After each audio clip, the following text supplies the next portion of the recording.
না বাবা, পৃথিবীতে যখন ছিলাম কত আদর করতে মায়া করতাম, কত টাকা আমাদের পিছনে খরচ করেছো, আজকে হাসরের ময়দানে আপনি কেমন আছেন?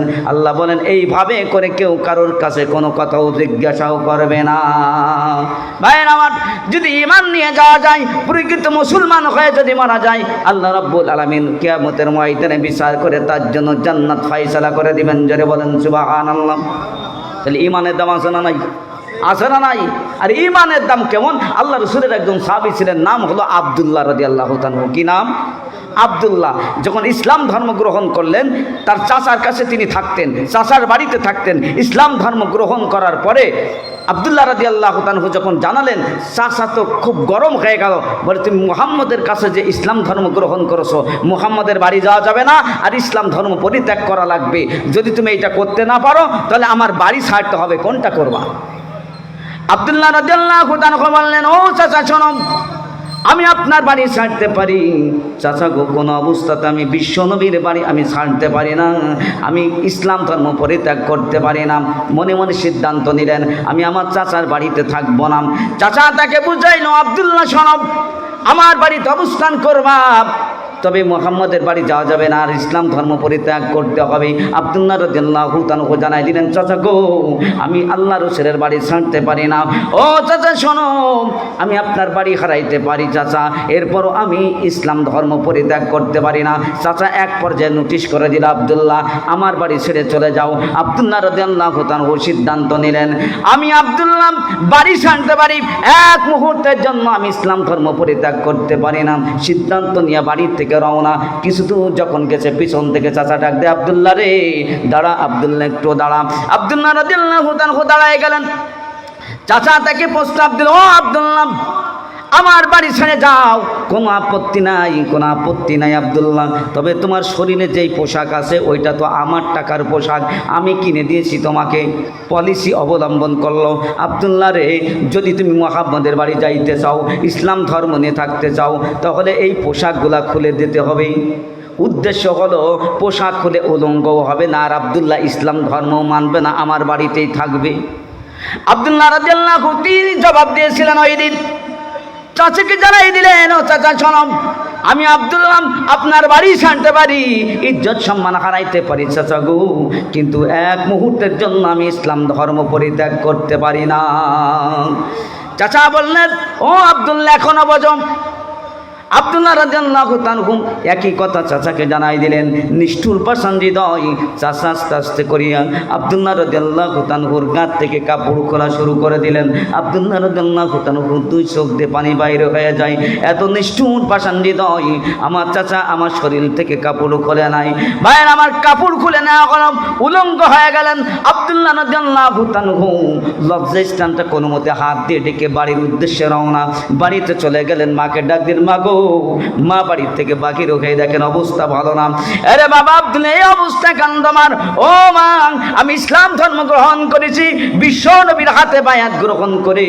আমার চাচা যখন জেনেছে আমি ইসলাম ধর্ম গ্রহণ করেছি, আমার চাচা আমাকে অফার জানাই দিল, হয় ইসলাম ধর্ম পরিত্যাগ করতে হবে, না হয় আমার বাড়ি ছাড়তে হবে। আমি আমার চাচার কথাই রাজি হলাম, আমি বাড়ি ছাড়তে রাজি, তবে ইসলাম ধর্ম ছাড়তে রাজি না। ও মা, যখন আমি বাড়ি ছেড়ে চলে আসছিলাম, ওই সময় আমার চাচা পিছন থেকে ডাক দেয়। আমার চাচা যে আমাকে বললো ওই কাপড়টা আমার চাচার দেওয়ার পোশাক, আমার চাচা বললো হয় পোশাক খুলে দিবি, না হয় ইসলাম ধর্ম পরিত্যাগ করবি। ও মা, আমি আমার চাচার কথা শুনে নাই, আমি আমার চাচাকে স্পষ্ট জানাই দিয়েছিলাম, ও চাচা আমি বাড়ি ছাড়তে পারি, ইজ্জত সম্মান হারাইতে পারি, কিন্তু এক মুহূর্তের জন্য আমি আব্দুল্লাহ ইসলাম ধর্ম ছাড়তে পারি না। মাগো, ঘরের মধ্যে যদি কোনো কাপড় থাকে একটু কাপড় দাও, ওই কাপড়খানা নিয়ে বিশ্ব নবীর বাড়ির উদ্দেশ্যে আমি রওনা করব। ও আমি যদি বিশ্ব নবী জানাবে মুহাম্মদুর রাসূলুল্লাহ সাল্লাল্লাহু আলাইহি সাল্লাম নূরানী চেহারা এক নজর দেখতে পাই, আমি আব্দুল্লাহর জীবনের সকল দুঃখ কষ্ট ভুলে যাব।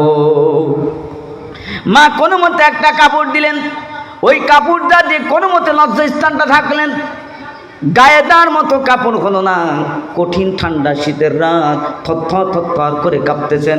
বিশ্ব নবীর বাড়ির উদ্দেশ্যে রওনা, দৌড় দিচ্ছেন, যাইতেছেন, শরীর আলগা, কঠিন ঠান্ডার রাত। বিশ্ব নবীর বাড়ির সামনে যে দাঁড়াই গেছেন, কখন বিশ্ব নবী ঘর থেকে বাইরে হবেন। আব্দুল্লাহ রাদিয়াল্লাহু তাআলা থর করে কাঁপতেছেন, গায়ে কোনো কাপড় নাই, কোনো মতে লজ্জাস্থানটা ঢাকা। গভীর রজনী বিশ্ব নবী জনাবে মুহাম্মদ রাসূলুল্লাহ সাল্লাল্লাহু আলাইহি সাল্লাম ঘর থেকে বাইর হয়ে দেখেন দূরে একজন দাঁড়ানো। আল্লাহ রাসূল বললেন, কে তুমি দাঁড়ানো? আব্দুল্লাহ রাদিয়াল্লাহু তাআলা বলেন, ইয়া রাসূলুল্লাহ, আমি হলাম আব্দুল্লাহ। আল্লাহ রাসূল বলেন, কোন আব্দুল্লাহ তুমি?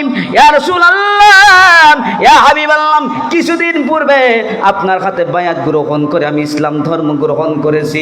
ইসলাম ধর্ম গ্রহণের পূর্বে আমার নাম ছিল আব্দুল উজ্জা, আপনি আমার নাম পরিবর্তন করে রেখেছেন আব্দুল্লাহ, আমি হলাম সেই আব্দুল্লাহ। আল্লাহ রাসূল বলেন, ও আব্দুল্লাহ, এই অবস্থা কেন? তোমার শরীরে কোনো পোশাক নাই, তুমি তো ধনী ফ্যামিলির একজন সন্তান, এই অবস্থা কেন আব্দুল্লাহ তোমার? আব্দুল্লাহ রাদিয়াল্লাহু তাআলা বলেন, ইয়া রাসূলুল্লাহ, হাবিবাল্লাহ, আপনার হাতে বায়াত গ্রহণ করে আমি ইসলাম ধর্ম গ্রহণ করেছি। আমার চাচা এইটা মানতে রাজি না। আমার চাচা আমাকে ওয়ার্নিং করে দিল, হয়তো আপনার বাড়ি ছাড়তে হবে, ইসলাম ধর্ম পরিত্যাগ করতে হবে, না হয় আমার চাচার বাড়ি ছাড়তে হবে। আমি সিদ্ধান্ত নিলাম আমার চাচার বাড়ি ছাড়তে রাজি, কিন্তু এক মুহূর্তের জন্য আমি আব্দুল্লাহ ঈমান হারাইতে রাজি না। ইয়া রাসূলুল্লাহ, ইয়া হাবিবাল্লাহ, সিদ্ধান্ত অনুযায়ী আমি যখন আমার চাচার বাড়ি ছেড়ে নাও না, আমার চাচা পিছন থেকে আমারে ডাক দেয়। পরিশেষে আমার চাচা আমাকে জানাইলো, আব্দুল্লাহ রে, তোর পোশাকটা আমার টাকার পোশাক, খুলে দিতে হবে। আব্দুল্লাহ নাই, ইসলাম ধর্ম পরিত্যাগ করা লাগবে। ইয়া রাসূলুল্লাহ, ইয়া হাবিবাল্লাহ, আমি আমার চাচাকে স্পষ্ট জানাই দিলাম, ও চাচা, আমি বাড়ি ছাড়তে পারি, ইজ্জত সম্মান হারাইতে পারি, কিন্তু এক মুহূর্তের জন্য আমি আব্দুল্লাহ ঈমান হারাইতে পারি না। বিশ্ব নবী আব্দুল্লাহ রাদিয়াল্লাহু তাআলা জবান থেকে এই কথা শোনার পরে বিশ্ব নবীর চোখ দিয়ে পানি বাইর হয়ে গেল। আল্লাহ রাসূল বললেন, আব্দুল্লাহ রে, আয় আমার ঘরের মধ্যে, আব্দুল্লাহ, তোর ঈমানের অনেক দাম, তোর ঈমানের অনেক দাম আব্দুল্লাহ, আজ আমার ঘরের ভিতরে। আব্দুল্লাহ রাদিয়াল্লাহু তাআলা বিশ্ব নবীর ঘরের ভিতরে ঢুকলেন। প্রবেশ করার পরে আল্লাহ রসুলের ব্যবহারকৃত দুইটা জামা মুবারক তাকে উপহার দিলেন। জোরে বলেন সুবহানাল্লাহ। আল্লাহ রসুল বলেন, ও আব্দুল্লাহ, বল তোর মনে আজকে কি চাই? আব্দুল্লাহ রে, তোর ঈমানের অনেক দাম, বল তোর মনে কি চাই, আমাকে আজকে বল কি চাই তোর মনে। আব্দুল্লাহ রাদিয়াল্লাহু তাআলা বলেন, ইয়া রাসূলুল্লাহ, হাবিবাল্লাহ, দুনিয়ার কোনো আশা আকাঙ্ক্ষা নাই, তবে আমার একটা আশা আছে, একটা আকাঙ্ক্ষা। আপনি একটু আল্লাহর কাছে আমার জন্য দোয়া করেন, আল্লাহ রব্বুল আলামিন যেন আমার শাহাদাতের মওত দান করে। জোরে বলেন সুবহানাল্লাহ। আমার একটা স্বপ্ন পূরণ করো ও গো দয়াময়, তোমার পথে চলতে গিয়ে মরণ যেন হয় আমার, তোমার পথে ডাকতে গিয়ে না পাই যেন ভয়। আমার একটা স্বপ্ন পূরণ করো ও গো দয়াময়, তোমার পথে চলতে গিয়ে মরণ যেন হয় আমার, তোমার পথে ডাকতে গিয়ে না পাই যেন ভয়। আমি অটল যেন থাকতে পারি আল কোরআনের সাথে, আমি ধৈর্য নিয়ে ডাকতে পারি দিন কায়েমের পথে। আমার ধৈর্য দিও, সাহস দিও, আমার ধৈর্য দিও, সাহস দিও ও গো দয়াময়, তোমার পথে চলতে গিয়ে মরণ যেন হয় আমার, তোমার পথে ডাকতে গিয়ে না পাই যেন ভয়। আমি হৃদয় খুলে হাসতে পারি যেন সবার সুখে, আমি হৃদয় খুলে হাসতে পারি যেন সবার সুখে, আমার নয়ন যেন কাঁদতে পারে মাজলুমানের দুঃখে। এমন দৃঢ় ঈমান দিও ও গো দয়াময়, তোমার পথে চলতে গিয়ে মরণ যেন হয় আমার, তোমার পথে ডাকতে গিয়ে না পাই যেন ভয়। লা ইলাহা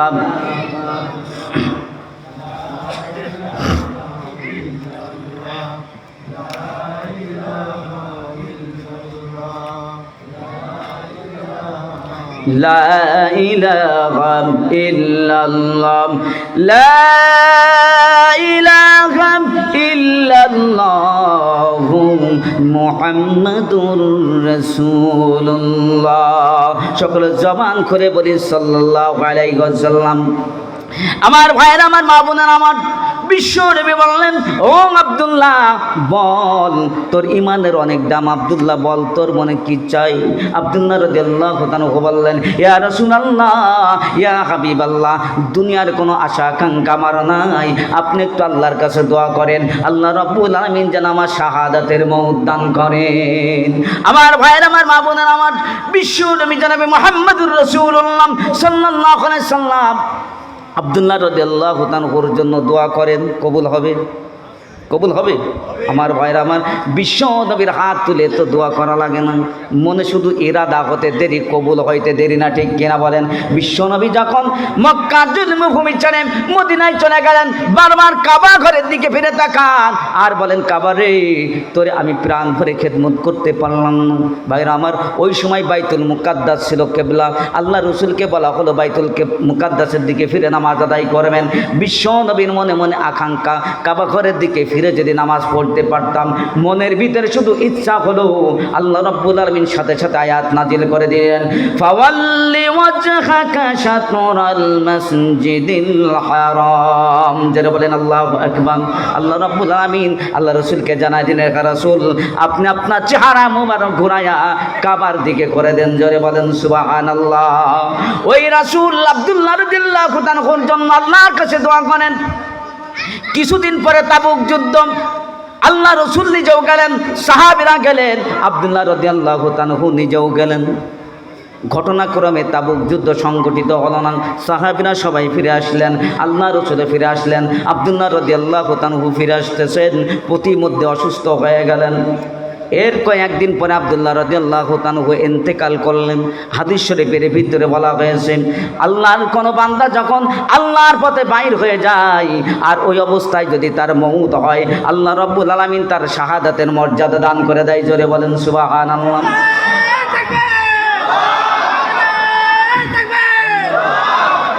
আমার ভাইরা, আমার মা বোনেরা, আমার আব্দুল্লাহ রাদিয়াল্লাহু তাআলা ইন্তেকাল করলেন। আল্লাহ রসুলকে জানানো হলো, ইয়া রাসূলুল্লাহ, ইয়া হাবিবাল্লাহ, আপনার সাহাবী আব্দুল্লাহ ইন্তেকাল করেছেন। আল্লাহ রসুল বলেন, সাহাবীরা রে, আমার আব্দুল্লাহর ইমানের অনেক দাম। সাহাবীরা, ও সাহাবীরা, আমার আব্দুল্লাহর লাশটা নিয়ে আসো, আমার আব্দুল্লাহর গোসল দাও, কাফনের কাপড় পরাও, আমার আব্দুল্লাহর জানাজার ব্যবস্থা করো। আজকে আমি আল্লাহর রসুল আব্দুল্লাহর জানাজার নামাজ পড়াবো। আমার ভাইয়েরা, আমার গোসল দেওয়া হলো, কাফনের কাপড় পরানো হলো, জানাজার মাঠে নিয়ে যাওয়া হলো। আল্লাহ রাসূল সাল্লাল্লাহু আলাইহি ওয়াসাল্লাম নিজেই জানাজার নামাজ পড়ালেন। জানাজা শেষ হয়ে গেল। সাহাবীরা আব্দুল্লাহ রাদিয়াল্লাহু তাআলার লাশ নিয়ে কবরের দিকে রওনা। পিছনে পিছনে আল্লাহ রাসূলও যান। সাহাবীরা কবরের মধ্যে লাশটা নামাবেন, পিছন দিক থেকে আল্লাহ রসুল ডাকলেন, ও সাহাবীরা, আমার আব্দুল্লাহর লাশ কবরে রাখো না, আমার আব্দুল্লাহর লাশটা কবরে রাখিস না। সাহাবীরা, আজকে আমি নিজেই আমার আব্দুল্লাহর লাশ কবরে নামাবো। আল্লাহু আকবার। আমার ভাইয়েরা, আমার মা বোনেরা, আমার আল্লাহ রসুল সাল্লাল্লাহু আলাইহি ওয়াসাল্লাম কবরের মধ্যে নেমে গেলেন। দুই হাত উঁচু করে বলেন, ও সাহাবীরা, আমার আব্দুল্লাহর লাশটা আমার হাতের উপরে দাও, আমার আব্দুল্লাহর ইমানের অনেক দাম। সাহাবীরা, দে আমার আব্দুল্লাহর লাশকে আমার হাতের উপরে দিয়ে দে। আল্লাহ রসুল সাল্লাল্লাহু আলাইহি ওয়াসাল্লাম হাত দুইখানে এইভাবে করে আসেন। সাহাবীরা আল্লাহ রসুলের হাতের উপর আব্দুল্লাহ রাদিয়াল্লাহু তাআলার লাশ মুবারক দিলেন। আল্লাহ রসুল সাল্লাল্লাহু আলাইহি ওয়াসাল্লাম আব্দুল্লাহ রাদিয়াল্লাহু তাআলার লাশ মুবারক হাতে নিয়ে বলেন, ও মালিক, আমি আমার আব্দুল্লাহকে, আমি আমার আব্দুল্লাহর প্রতি রাজি খুশি, তুমি আমার আব্দুল্লাহর প্রতি খুশি হয়ে যাও। ভাই আমার, সাহাবীরা পাগলের মতো কাঁদলাম। আল্লাহ রসুল লাশখানা নিয়ে বলেন, ও মালিক, আমি আমার আব্দুল্লাহকে আমার কোল থেকে আপনার রহমতের কোলে স্থানান্তরিত করে দিলাম। ধরে বলেন সুবহানাল্লাহ। সকল সাহাবীরা পাগলের মতো কান্না, পাগলের মতো কান্না। ওই সাহাবীদের মধ্যে ছিলেন হযরত সাদ ইবনে আবি ওয়াক্কাস রাদিয়াল্লাহু তাআলা। ওই সাহাবী কাঁদতে কাঁদতে এক পর্যায়ে বললাম, ও আব্দুল্লাহ, আজকে যদি তোর লাশ না হয়ে যদি আমার লাশ হতো, কত সৌভাগ্যশালী আমি হয়ে যেতাম রে আব্দুল্লাহ, যেখানে বিশ্ব নবী তোমার জন্য আল্লাহর কাছে দোয়া করে। ভাইরা, ইমানের দাম আছে না নাই? আছে না নাই? ঈমান আনার কারণে বাড়ি ছাড়লেন, ঘর ছাড়লেন, পোশাক ছাড়লেন, কিন্তু ঈমান হারান নাই।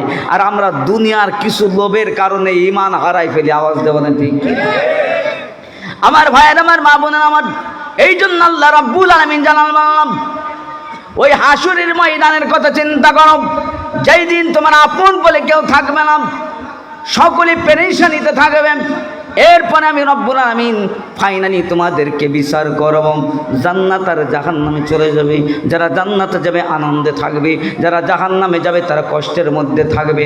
ওই জাহান্নামীদেরকে একটু কঠিন কঠিন শাস্তি দেওয়া হবে।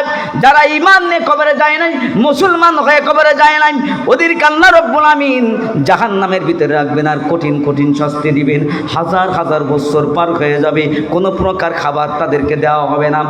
জাহান্নামের এক পর্যায়ে আল্লাহ রাব্বুল আলামিনের কাছে বলবেন, ও মালিক, আমাদের একটু খাবার দাও, আমাদের একটু পানি দাও, আমরা পিপাসার্ত, আমরা পানি পান করতে পারি নাই, খাবার পাই নাই, আল্লাহ ক্ষুধা লাগছে, একটু খাবার দাও, একটু পানি দাও। এইভাবে করে তারা চিল্লাইতে থাকবে। হাজার হাজার বছর পার হয়ে যাবে, ওদেরকে কোনো প্রকার খাবার দেওয়া হবে না, কোনো প্রকার ভালো পানি তাদেরকে দেওয়া হবে না। আল্লাহ রাব্বুল আলামিন জানান, লাইসা লাহুম তাআমুন ইল্লা মিন দারিব, ওদেরকে এমন খাবার দেওয়া হবে, কাঁটাযুক্ত খাবার দেওয়া হবে। ওই খাবার খাওয়ার পরে ওদের শরীরে পুষ্টিও হবে না, ওদের ক্ষুধাও নিবারণ হবে না।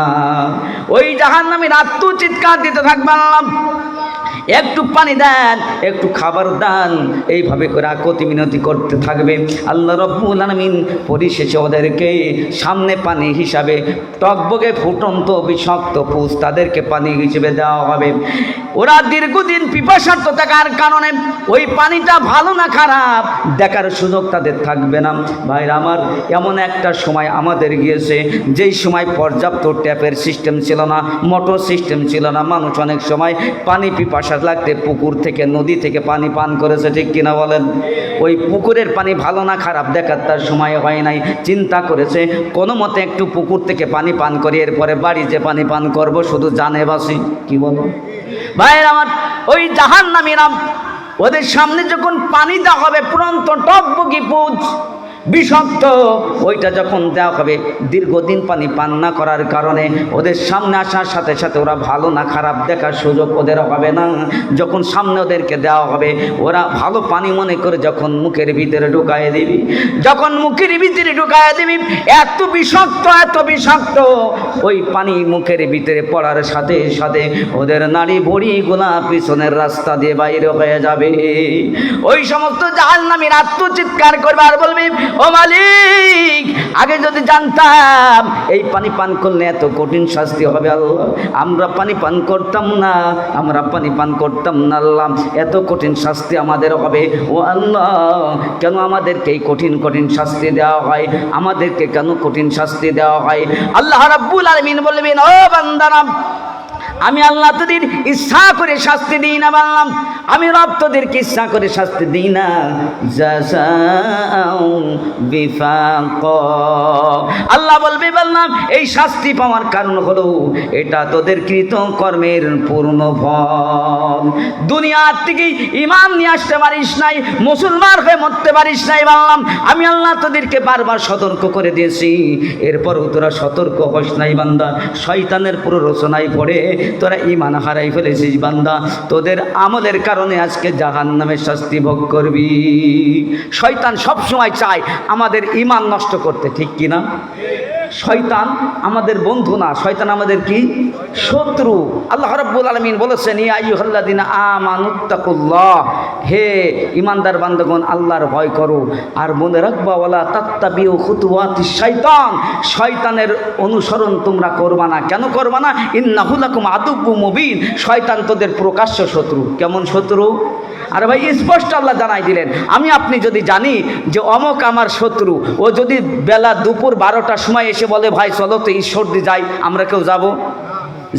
কারণ জানি ওর সাথে গেলে আমার ক্ষতি করবে। কি বলেন? যতই দিন হোক যে কোনো ক্ষতি আমার করবে।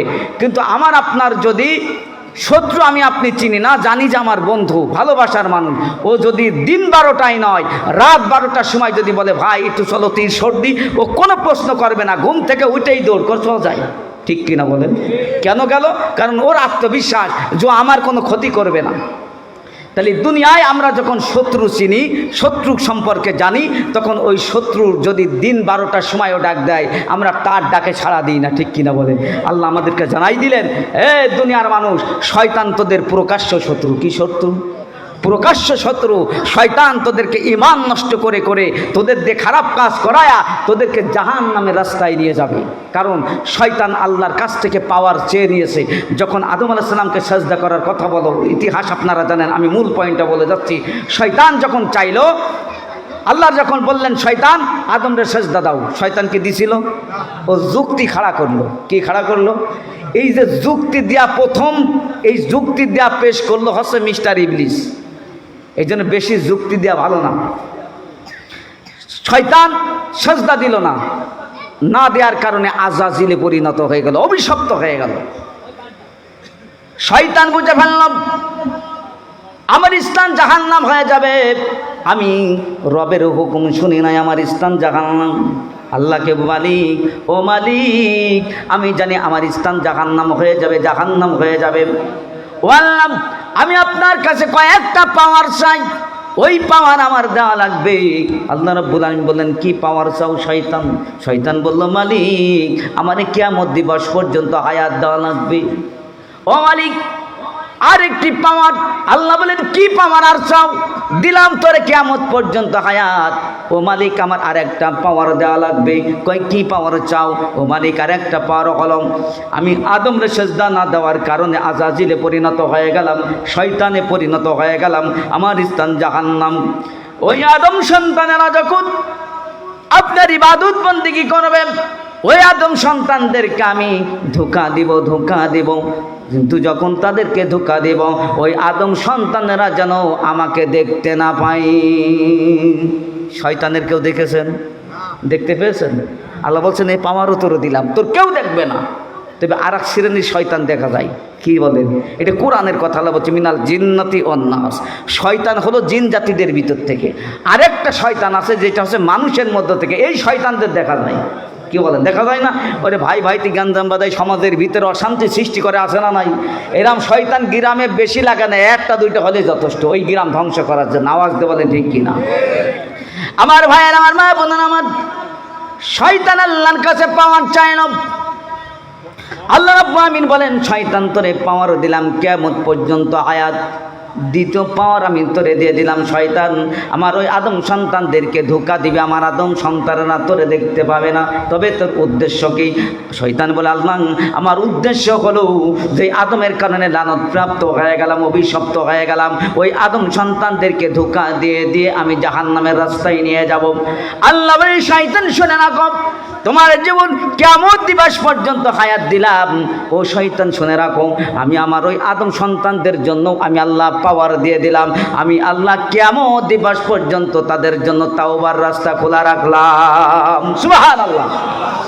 আমার আদম সন্তানদেরকে একদিন, 2 দিন ধোঁকা দিবাম, 1 মাস ধোঁকা দিবাম, 1 বছর ধোঁকা দিবাম, 5 বছর ধোঁকা দিবাম, 10 বছর ধোঁকা দিয়ে দিয়ে খারাপ কাজ করাবাম। শয়তান আমার ওই বান্দাদের কোনো এক মুহূর্তে যদি আমি আল্লাহর কথা স্মরণ হয়, আমি আল্লাহর কথা যদি মনে পড়ে, আমার ওই বান্দা যদি অনুশোচনা করে, আমার ওই বান্দা যদি আমার কাছে তওবা করে, গুনাহ মাফ চাই, আমি আল্লাহ ওর পূর্বের সকল গুনাহ আমি আল্লাহ মাফ করে দিব। তাহলে পাওয়ার শয়তানের না মানুষের? মানুষের, শয়তানের না।